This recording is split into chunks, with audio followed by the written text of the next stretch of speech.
बचपन से आज तक हमने दादा दादी नाना नानी रिश्तेदारों से भूत प्रेत की कहानियां सुनी है और आज भी हम इस चीज को नकारते नहीं हैं। हमारे अंदर वह डर बना ही है। हम जानेंगे गौतम बुद्ध के माध्यम से कि श्मशान में भूत प्रेत होते हैं या नहीं। एक कहानी के माध्यम से इस कहानी को सुनने के बाद आप कभी भी शमशान जाने से नहीं डरेंगे। जो भी व्यक्ति गौतम बुद्ध का शिष्य बनकर बुद्ध के साथ रहना चाहता है और बुद्ध की शरण में आना चाहता है, तो बुद्ध जी कुछ लोगों को बिना परीक्षा लिए ही स्वीकार कर लेते थे और आश्रम में रहने की अनुमति दे देते थे। पर कुछ व्यक्तियों को वो कह देते कि जाओ, पहले एक दिन और एक रात शमशान में गुजार कर आओ। एक दिन एक व्यक्ति बुद्ध के पास आया और उसने बुद्ध के आश्रम में शामिल होने की इच्छा जताते हुए कहा कि गुरुजी, मैं आपका शिष्य बनना चाहता हूं। बुद्ध ने कहा, तुम्हें मेरा शिष्य बनने के लिए एक दिन और एक रात पूरा शमशान में बिताना होगा और वहां पर तुम जो कुछ भी देखोगे, जो भी महसूस करोगे, मुझे आकर बताओगे। तब उसके बाद ही तुम आश्रम में शामिल हो पाओगे। गौतम बुद्ध की यह बात सुनकर वो व्यक्ति घबरा गया और उसने बुद्ध से डरकर कांपती आवाज में कहा, गुरुजी, दिन में तो ठीक है, लेकिन रात में शमशान में रहना बहुत खतरा है। बुद्ध ने कहा, कैसा खतरा? व्यक्ति ने कहा, वहां भूत प्रेत होंगे, वो मुझे पकड़ लेंगे और जान से मार देंगे या तो मेरा जीवन नरक बना देंगे। भूत प्रेतों का खौफ उस व्यक्ति के चेहरे पर साफ दिख रहा था। बुद्ध ने कहा, क्या तुमने भूत प्रेत देखे हैं? व्यक्ति ने कहा, नहीं, पर मैंने सुना बहुत है और कुछ ऐसे लोगों को जरूर देखा है जिनमें भूत आ जाते हैं और उन्हें परेशान करते हैं, अजीब अजीब हरकतें करते हैं। इस पर बुद्ध ने कहा, फिर तो अब तुम्हारे पास यह अच्छा मौका है यह जानने के लिए कि क्या सच में भूत प्रेत होते हैं या नहीं। तुम एक रात शमशान में व्यतीत करो। वहां पर तुम्हें कुछ ऐसा लगे कि वहां भूत है तो देखना कि वो कैसा दिखता है, और यदि ऐसा कुछ ना हुआ तो तुम यह जान पाओगे कि भूत प्रेत जैसी कोई चीज नहीं होती है। इस तरह पूरी रात तुम जो भी अनुभव कर पाओ वो सब कुछ सुबह मुझे आकर बताना। बुद्ध की बातों को सुनकर वह व्यक्ति तैयार हो जाता है। व्यक्ति बोला, ठीक है गुरुजी, मैं एक पूरा दिन और रात शमशान में गुजारूंगा। बुद्ध ने कहा, ठीक है, अभी तुम स्नान कर लो और आश्रम में जाकर भोजन करके आराम करो और कल सुबह की पहली किरण के साथ ही शमशान पहुंच जाना।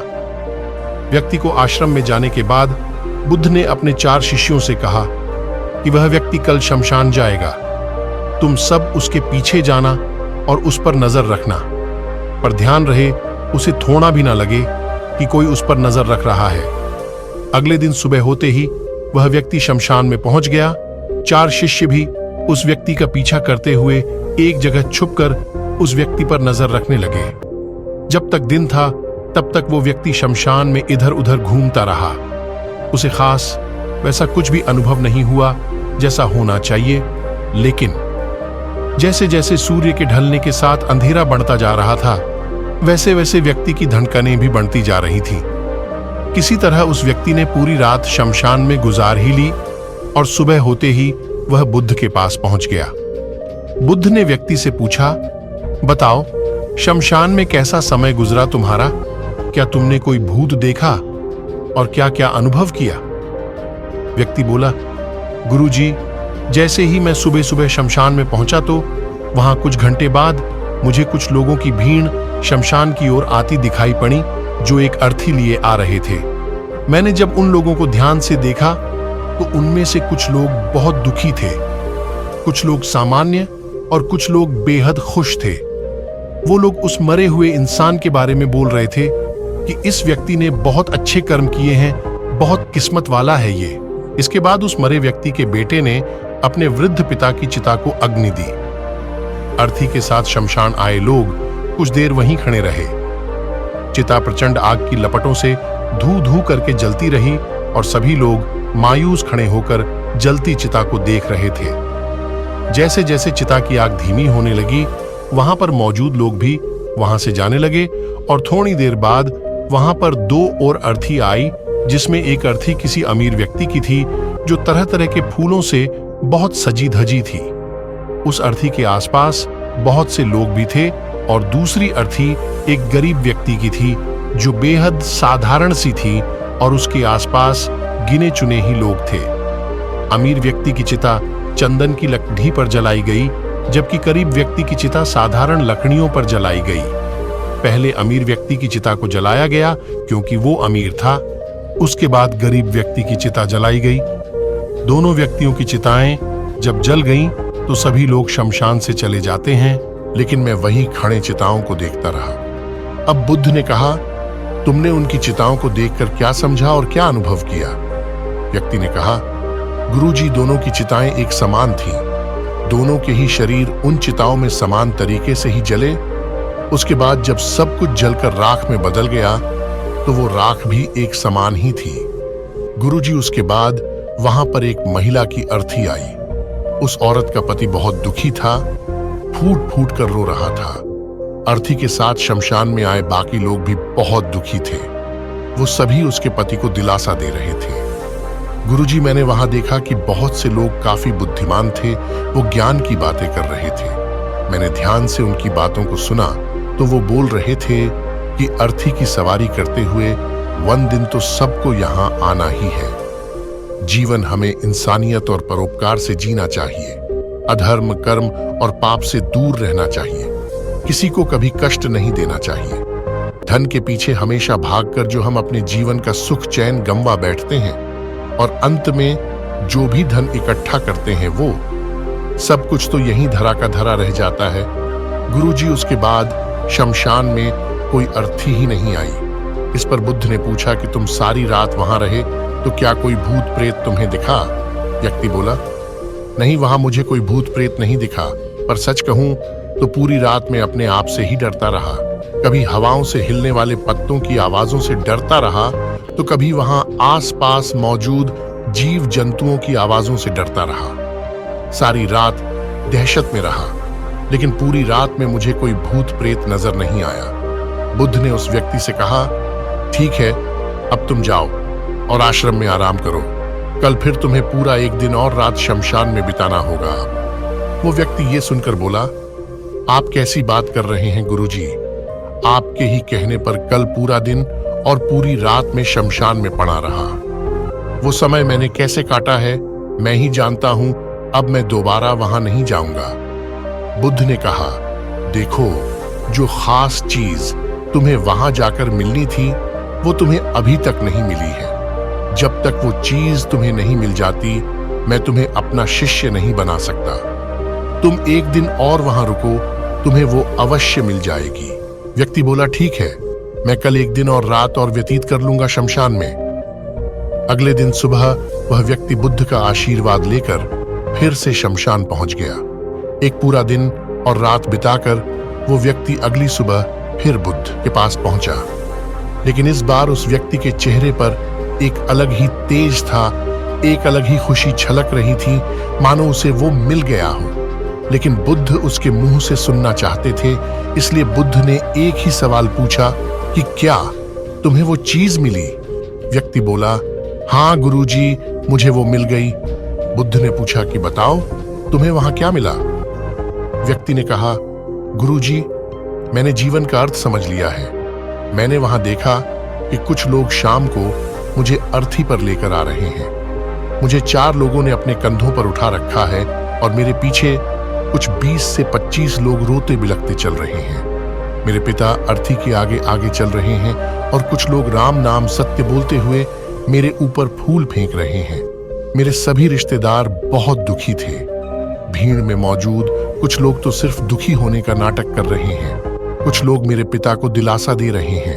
तभी कुछ देर बाद मेरी अर्थी को जमीन पर रख दिया गया और मेरे शरीर को उठाकर चिता पर लिटा दिया गया। मैं ये सब दृश्य अर्थी पर लेटे हुए देख रहा था। मैंने उस अर्थी से उठना चाहा पर उठ नहीं सका। मैं सांस लेना चाहता था पर सांस नहीं ले पा रहा था। मैं पूरी तरह से असमर्थ और विकलांग की तरह था, क्योंकि मेरे अंदर सांस नहीं थी। मैं अपने पिता को गले लगाना चाहता था, लेकिन मैं उठ नहीं सकता था। मैं अपने भाई को गले लगाकर ये कहना चाहता था कि तुम अपने और माता पिता का ध्यान रखना, घर व परिवार की जिम्मेदारी अब तुम्हारे ऊपर है। इसे बखूबी निभाना, इससे मेरी आत्मा को शांति मिलेगी। कुछ समय बाद मेरा मुंह कपड़े से ढक दिया गया और शरीर के ऊपर कई लकड़ियां रख दी गईं। मुझे अब कुछ भी दिखाई नहीं दे रहा था। फिर उसके बाद मुझे अत्यंत गर्मी महसूस हुई। मुझे एहसास हुआ कि मुझे अब जलाया जा रहा है। धीरे धीरे लकड़ियों के साथ साथ मेरा पूरा शरीर जलने लगा। मेरा दम घुट रहा था, मैं उठना चाहता था।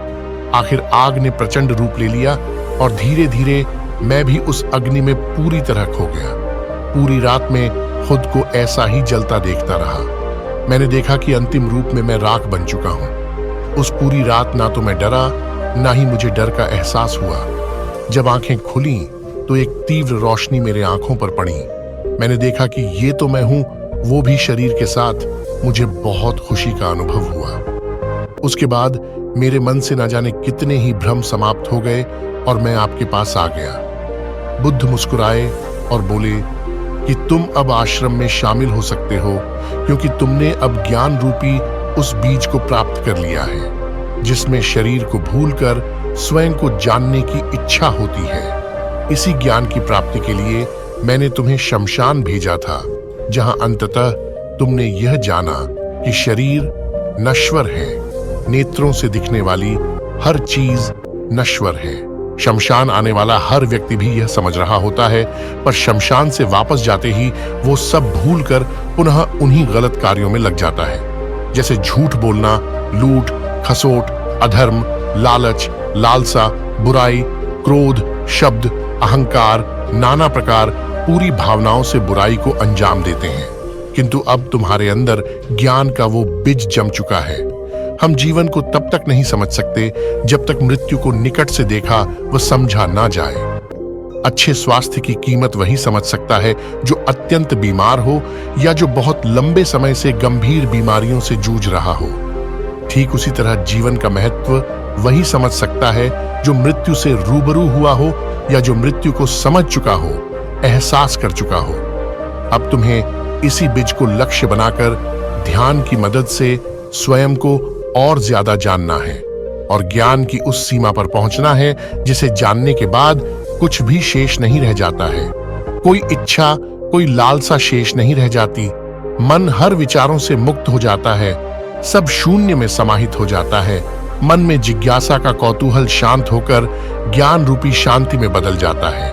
यही से परम शांति, सुख, सुकून का आनंद एवं अनुभव प्राप्त होना आरंभ होता है। तो मेरे प्यारे दोस्तों, आपको इस कहानी से क्या सीख मिली? हमें आप कमेंट बॉक्स में कमेंट करके जरूर बताएं। और अगर आप हमारे इस YouTube चैनल पर पहली बार आए हैं तो इसे सब्सक्राइब करना ना भूलें, जैसे कि ऐसे ही ज्ञानवर्धक वीडियो आपको मिलते रहें। और ओम नमो बुद्धाय नमः कमेंट में लिखना ना भूलें। धन्यवाद।